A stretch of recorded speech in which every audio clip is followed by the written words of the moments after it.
Hi everyone, this is Misty Meaner. I haven't been back in a while, so I'm sorry about that. Um, it's Father's Day. Happy Father's Day to all the dads out there, and I hope all your kids were nice to you. I got three new subscribers, not describers, subscribers since the last time I recorded a video. So thank you for those guys and welcome in. I don't know what else to say about that. Seems like it deserves some commentary. um, Today I was supposed to talk about Joseph Smith, but okay, here's the Common Era timeline. Right here is here. Okay, here's where the Jews started, and the Egyptians, and then the Roman is way back here, and then the Muslim right about here. Joseph Smith had a long timeline between that time and this time. So I kind of wanted to cover today the thing that the thing that Joseph Smith was successful at, and how Joseph Smith came to be. What steps led to creating in our society a Joseph Smith. So it is the one thing that makes every dad a father. Communication with God. In the beginning was the Word, and the Word was with God, and the Word was God. I'm pretty sure that the word is wiener. No, just hear me out. God has a precious little wiener, and he uses he, him pronouns. So we don't know what he looks like. We don't know. The descriptions of him are pretty sketchy. I don't think we have a physical ID on him. But we know he has a wiener, and he's always had a wiener because he uses the he, him pronouns. I want to start off by saying that I am not a feminist. I am not against the patriarchy. I enjoy the patriarchy. I think and I appreciate being in a society led by men. And I want to give you credit for doing that for us. We appreciate that. On behalf of women, I appreciate the patriarchy. So this is not my issue. God's wiener serves absolutely no earthly purpose except that he be addressed in a manner befitting of a person in possession of this holy appendage. And we call him God, we call him Lord, we call him our Father. These are all masculine, so we know that God has a wiener.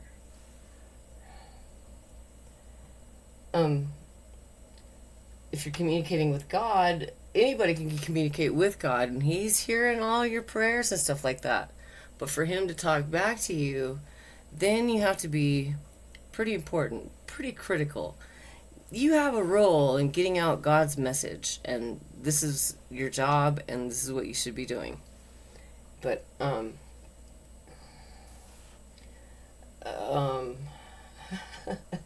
was gonna stop saying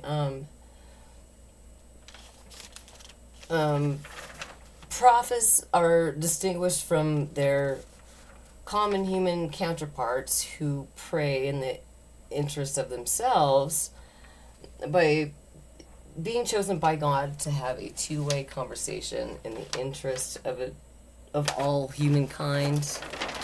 This is in theory. Their intentions are good. Even Muhammad's.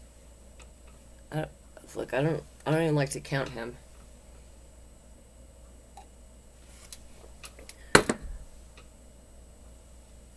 Faith is equal to gullibility, so you believe anything based on the amount of gullibility you have.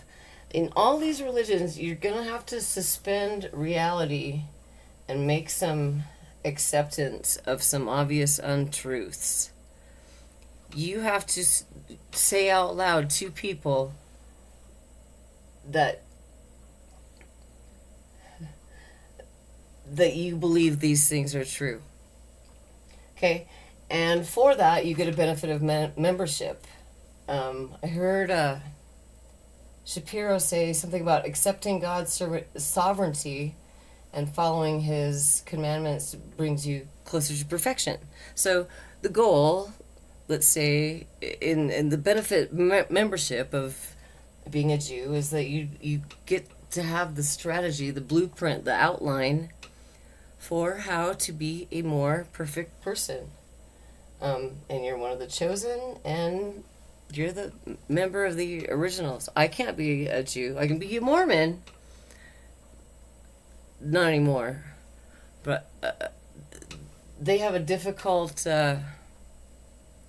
membership requirement. Part of it also involves wieners from the other page. The circumcision. You have to do that to your son. That way, throughout his life, he will be able to be identified as a person of your group by the scar on the genitals. Very impressive. Well played, Jews. I like it. I'm pro-circumcision, too. I don't care what the Europeans say about it. I'm an American. I think it looks better, and I think it feels better inside. You do it for the women. That's what you do it for. We like that. So, yeah. Talking snakes, the talking burning bush, the plagues that are brought about by the will of God. Then you're one of the chosen people. If you're a Christian, you have to believe in the virgin birth. You have to believe in the resurrection of Lazarus. You have to believe in the resurrection of Jesus.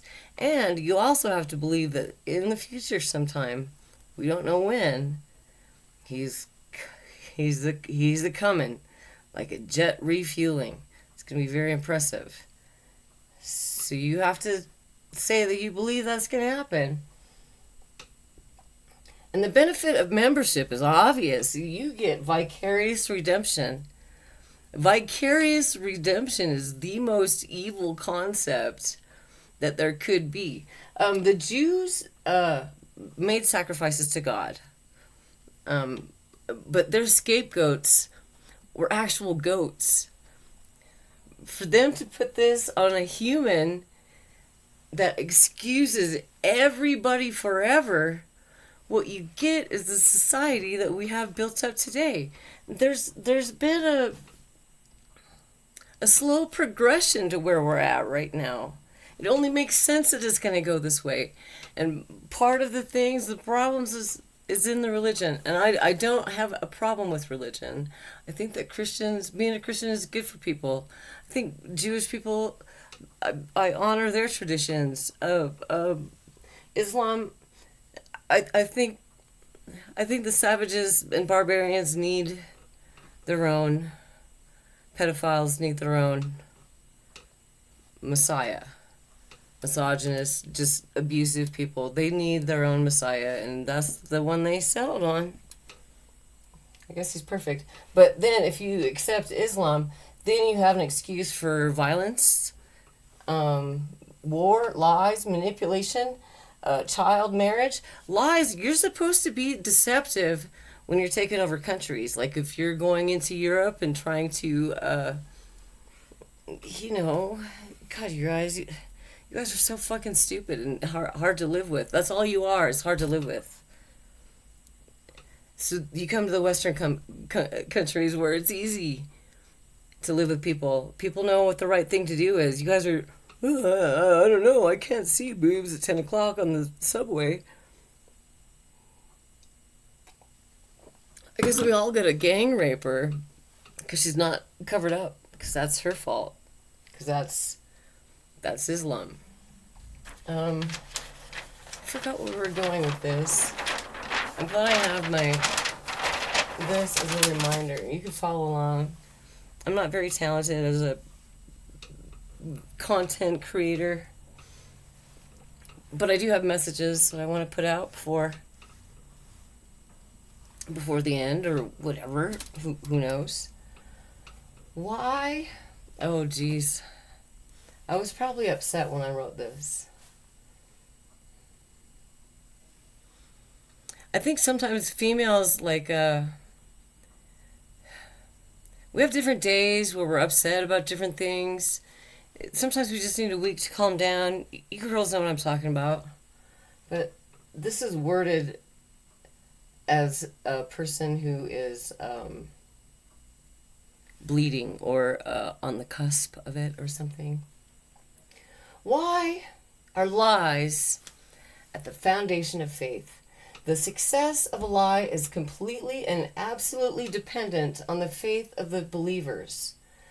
People who believe lies have been humanity's most valuable commodity for several thousand years, multiple millennia.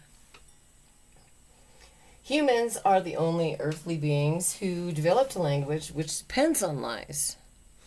People from your sexual, interpersonal relationships you lie to. Politics, government, law.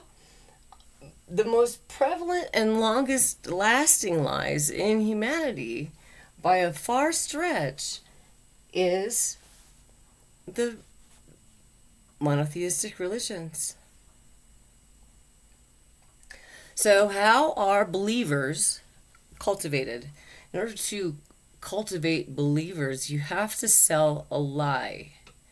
There's a quotient between lying and believing. A lie is an important component of it. So they want to get the most gullible people to be the most committed and the most, okay, what does it say here? Faith equals lie over stupidity to whatever, the nth power. So you don't have to be stupid to believe a white lie, but a white lie is just a white lie. It's harmless. But if you increase the lie, then you can really get stupid people. Then you're making a community. Like, remember the Haley Bopp comment and the spaceship people. If people are that gullible and they believe in cutting off their testicles and buying shoes, Jesus Christ. So anyway, the benefit of having tales that are not completely true is it's because the stupid have to be cultivated. They're the ones that are going to behave, and they're the ones that are going to pay their tithing, do whatever they can do to please God, because they believe deeply about this. You can also feign stupidity. You can pretend to believe something that you know is not true. I think that happens a lot. I think in churches there is a lot of networking happening. If your church is a prominent church in any community, no matter what denomination, it's a boon for networking. And that's another thing that Joseph Smith is great at. I didn't really write much about him, but he got some knowledge from the people that came before him.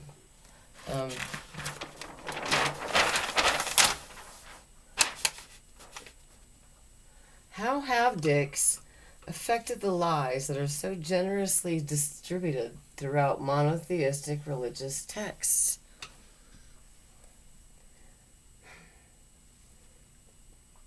God is invisible, omniscient, but not without form or shape. We know God has a... Yes, God has a wiener. He's always used he, him pronouns. There's proof in the scriptures.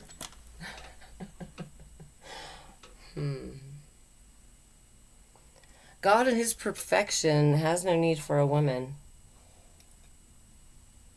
There is no female co-creator. There's no female policing of thought. There is female subservience, and I'm not saying I hate the patriarchy. I like you guys being in charge. But we're not written in there because we weren't involved in the writing of the text. And it's obvious men need some help from women. Now we just have gender confusion. It's just graduating into a horrible state, the world. Okay, so God chooses men as authors of religious texts is sort of a coincidence, right? That most of they might have been written about women, but the women weren't writing the text.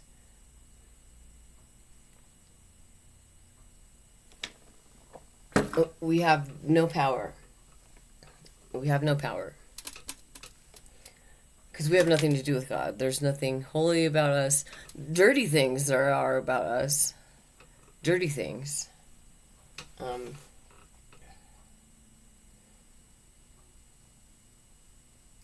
Yeah.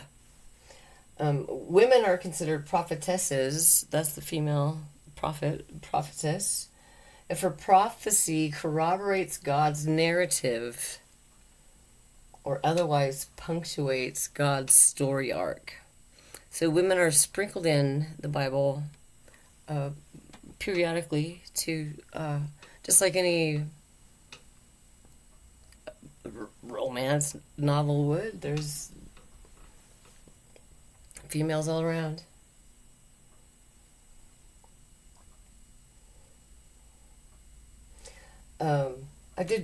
That's gay, it says right here.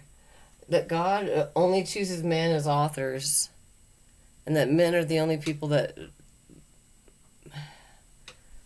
You guys need some help on this. I don't think any of you did very well. And Mohammed, if you're listening, you get an F.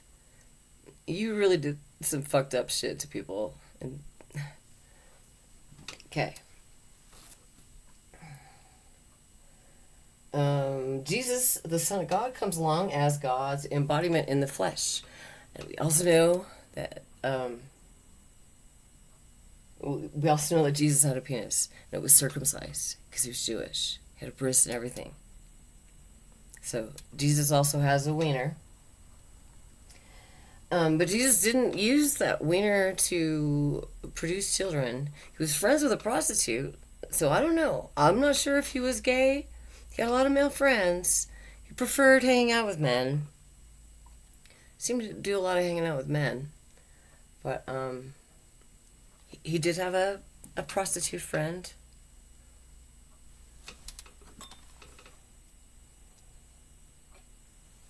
I'll drink to her. Okay.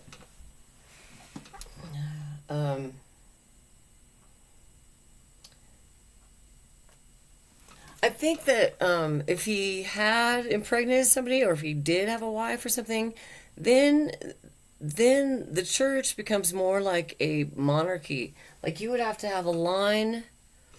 You'd have to have a line of ancestors that are directly related to Jesus to keep the line going. What Jesus did, what Jesus' handlers did, if you've seen my reaction to Christianity video, what his handlers did was organize the religion so that these people have these, and then these people are below them. There's an organization and a structure, and you guys get this area, we get that area.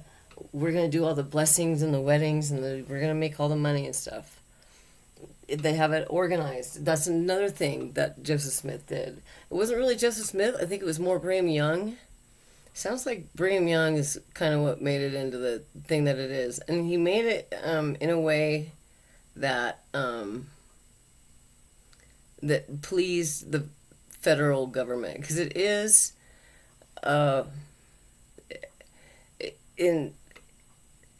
every measurable term a theocracy state. It's a state that's run by a theocracy. It's I think. I mean, my limited experience in Utah. I was in the Mormon Church from 2001 to 2007. So I was in for 6 years. I was told my friend Leah Borth, I don't know, she knew I had a horrible mother and no support. No, she's older than me. She was like my father's age, like in her 50s. But she told me about the Relief Society. I joined the church for the Relief Society. I didn't read any of the text to get in. And I didn't even quit smoking. Like, I did quit smoking for 24 hours for certain things. I think I did. Yeah, I think I smoked on the day of my baptism. Probably pretty close to after my baptism.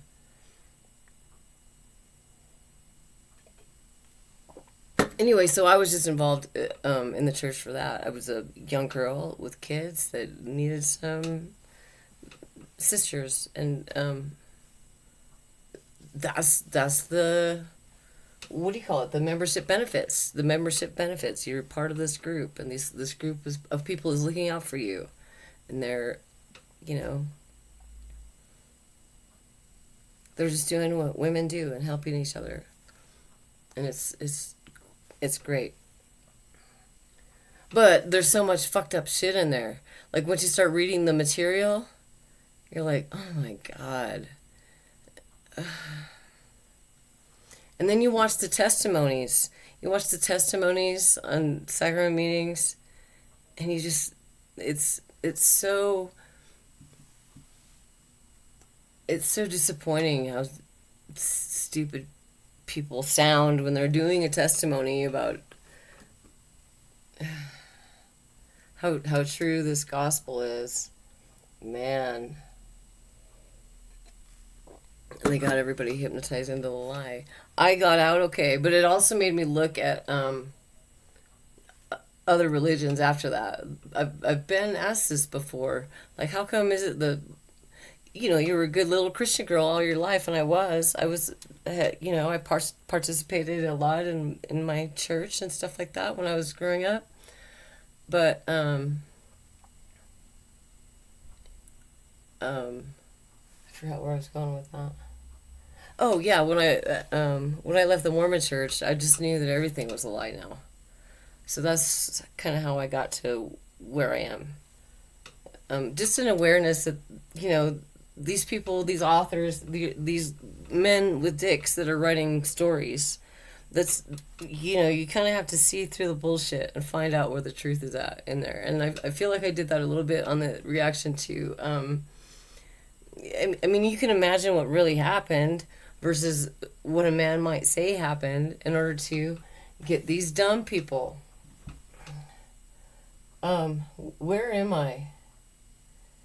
Okay, so Jesus passes his divine authority to an organization known as the papacy. The papacy is a hierarchy of clergy who, in pursuit of earthly perfection, also do not take wives. Neither did Jesus, neither did God. Nobody's got a wife. God in his perfection does not have a wife in any of it, except for Muhammad, who had wives that are basically chattel and subject to his every snap of the finger. What an asshole. You're a piece of shit, Muhammad. You can take that to the... I don't even know. I don't even know. You're a rotten human being. That's all you are. Okay.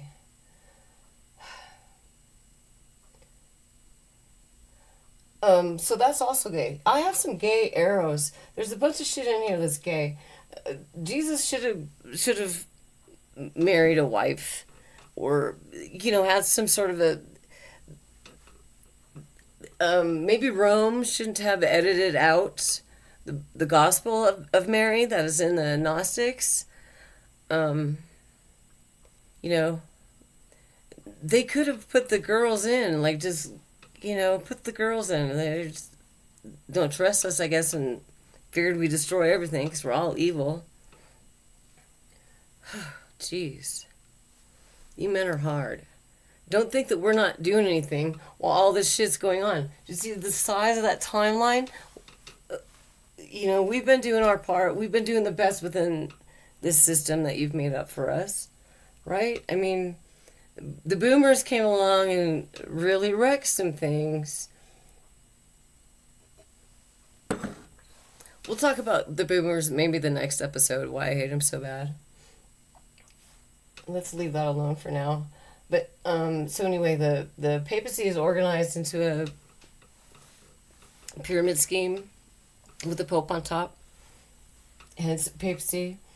They have a long history of preferences for altar and choir boys. I think I added that as sort of a slam. I don't particularly like the papists of all the denominations. I feel like the papists, I don't like them. I don't like their personalities. I don't like what they decided. I don't like what they cut. I don't like what they left in.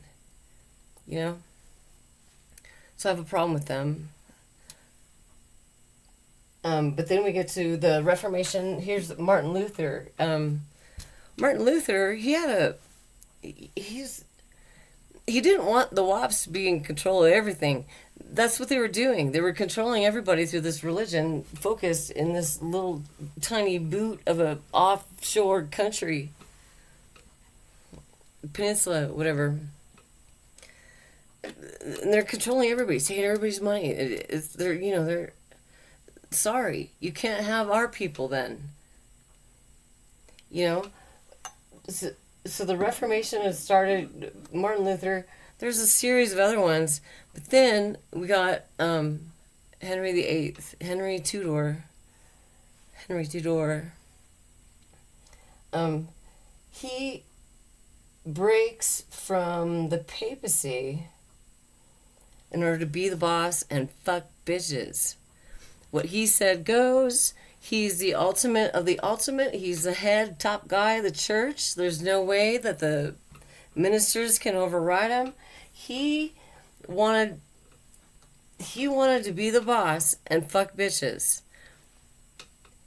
And that break from between the Anglican and the Roman Church, I mean, it was obviously beneficial and had to be done at some point. But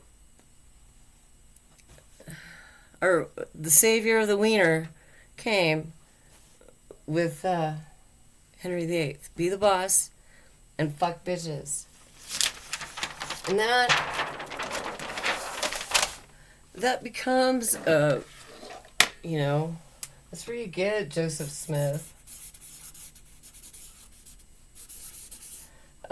David Koresh.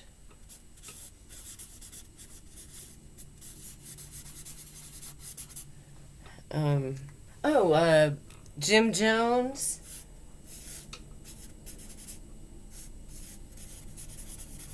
Leave your favorite fucking religious cult nonsense bullshit in the comments below. There's that killer couple, really funny looking guy, but had a bunch of kids, raped and killed his daughter. I think it was West. Doesn't sound fucking Western to me. But, in the organization of the Mormon Church, you're not going to have a female prophet. There's not one on the lineup. There's a quorum of the 12. Those are the apostles. And we have a president, and that's the prophet. But the girls are not going to be invited to the prophet party. They don't have any authority still. So it's something we're still getting wrong. There's so many cults. What's that ant farm one? There's an ant... I forgot. I should have wrote it down. But this is where the be the boss and fuck bitches religious philosophy came from. It was kind of maybe promoted at first by Muhammad, and then Christianized by Henry VIII. I don't know what it is, but it's evil to treat your wives like Henry treated his wives. To not marry at all, not think that the woman is important enough to be in the story, or well, it was Christ's handlers. You know, Christ had handlers. He had handlers orchestrating the whole fucking thing. It's obvious to me, but I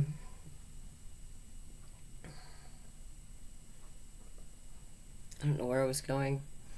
I think I just wanted to I know it's Father's Day. Jeez. Gosh, I was hard on you guys. But the wiener, I think it did affect the monotheistic text that you guys put out. And I'm not saying that women aren't liars too. Women do lie. Women do lie. I'm not saying that women are innocent of lying or that they would be more truthful than men. But the religious ones belong to you guys, and the mistakes you made is not including a female. And I think that's all I have for you this time, which is, it's pretty long. So, thank you for the new subscribers. Like or subscribe the video. And I'll see you by the campfire sometime later. Let's do it every Sunday. We'll just do it every Sunday. This is the beginning. You're in for a treat here. You're in the beginning stages of what's going to become one day a really great channel. It's just right now, I'm just putting it out there. I'm just putting the stories out there. I could get hit by a bus tomorrow. You just never know. Okay? So, I'll see you next time. Bye for now.